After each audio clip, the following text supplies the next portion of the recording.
Hello everybody, this is my fifth time trying to record this video, and it is the 11th of April 2010, but it is barely after midnight, so it's still the 10th in my brain. As you can tell, I went skiing today, helmet hair, and at lunch we got into a discussion about responsibility. And since I haven't really planned out what I'm going to say, this will just be a bunch of random babbling, and I want you guys, your opinion on this whole issue. What got the whole thing started was a discussion about the lawsuit, I think you would call it, between that one lady who spilled coffee on her lap and the whole McDonald's corporation. Now, there's a few random things I'd like to bring up about this. First, a little bit of backstory in case you didn't hear about the story, you're not from the U.S. or something, is that this lady bought coffee at a McDonald's drive-thru, and in her own power, will, whatever, she spilled the coffee on her lap, and she needed hundreds of thousands of dollars worth of skin grafts because of the terrible burning that occurred from the hot coffee all over her. Now, what do you think, before I go on to talk in the rest of this video, do you think it's her fault that she needed hundreds of thousands of dollars of skin grafts, or do you think it was McDonald's fault for boiling coffee too much? Okay, so now my opinion is as follows. I think it was her fault because she was the one who was clumsy and she poured the coffee on her lap. And the lawsuit was settled by a jury of her peers, and she was supposed to get millions of dollars. Like, I think it was $3 million or so. But I think the judge narrowed it down to only the cost of the skin grafts that McDonald's had to pay her. Now, I'm on the side that she didn't deserve any money because it was her fault of spilling the coffee. The only thing that starts to change my mind a tiny bit, but doesn't really do it, is the fact that inside the McDonald's corporation, there were emails going around saying, hey, our coffee machines make coffee too hot, what should we do? They said, well, replacing the coffee machines would be too much money, and so we'll just pay off the lawsuits.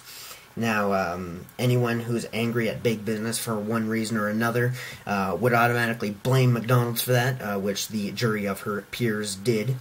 But that brings up another topic, aside from whose responsibility was it that she needed the thousands of dollars of skin grafts, was the fact of the Constitution stating the jury of your peers.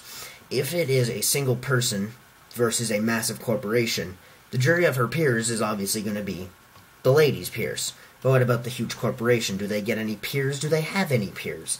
And so, of course, since most of the people are citizens, they have to pay taxes and all that, they're going to be angry at the big businesses for one reason or another, and they're going to vote in the lady's favor pretty much no matter what.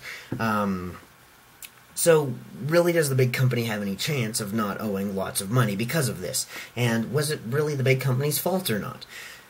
My opinion is that it was her fault, and the McDonald's company doesn't need to pay her anything.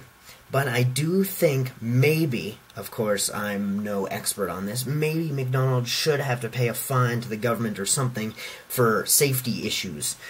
I think the personal responsibility thing is a big deal, and I think that if we force people to take their own responsibility for actions rather than being able to sue companies, we can have a kind of natural selection kind of thing going on with big businesses. Say you have two companies that make baby carriages. One of them makes baby carriages out of wood and super glue, and there's lead paint, and the sides fall off all the time, and babies end up getting killed because of it. And the other one makes more expensive, but perfectly safe cribs made with non-lead paint, non-toxic, whatever, completely safe, and no babies get killed with it in any accidents. Now, at the beginning, since no one knows, really, they're just going to go evenly to both of them, because that's how probability works. And then, as people find out that these ones are really unsafe, they're going to all migrate over to this company, and this company is going to get a lot more business, the reputation of this company is going to go down the toilet, and they're going to go out of business. So there's natural selection for you. The safe company wins. Now, do we need to have government regulation to stop this company over here from making unsafe cribs? Do we have to put some kind of regulation on it, some kind of debt, some kind of fine, some kind of what? Anything. Do we need to? If the answer is yes, where do we draw the line? Do we put a whole bunch, like they must make them safe? Or do we make it kind of saying you must state some of the problems that happen with your cribs? Do you have to do this much? Do you have to do more than that? Do you have to do an insane amount? Or do you have to do none? Where do we draw the line? My opinion, we need to have a little bit, but we don't need to have way too much.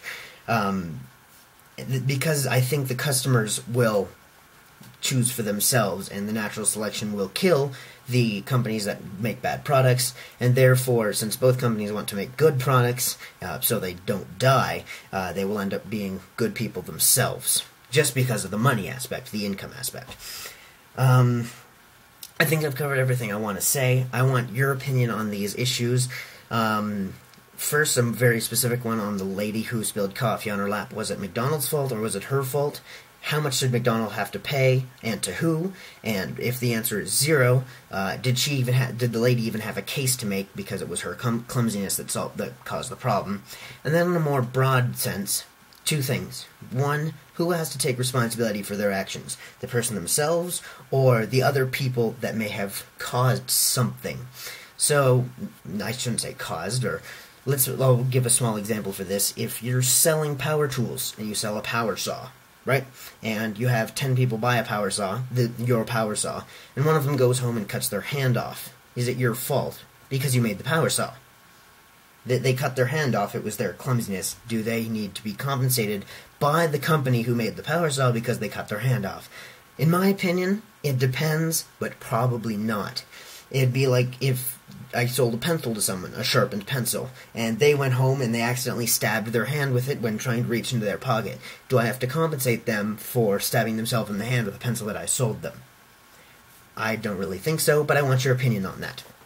And then the very last thing is, how much regulation do we need to put on these big companies? Do we need to put a whole bunch of regulations on them to make everything perfectly safe in a utopian world where big businesses is in check because they're forced to put massive warnings on the boxes and no one ever dies?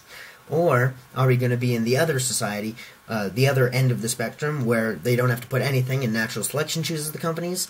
Or do we have to do somewhere in the middle? What do you guys think? I know this is kind of a big topic to chuck into a video, but I want to get your guys' opinion on this, considering it is kind of a conundrum in my head. Of course, you can probably tell which political parties are on which side. I'm going to leave that up to you to figure out, because I'm not going to tell you, because by doing that I would be giving away my political party, which you guys probably know anyway.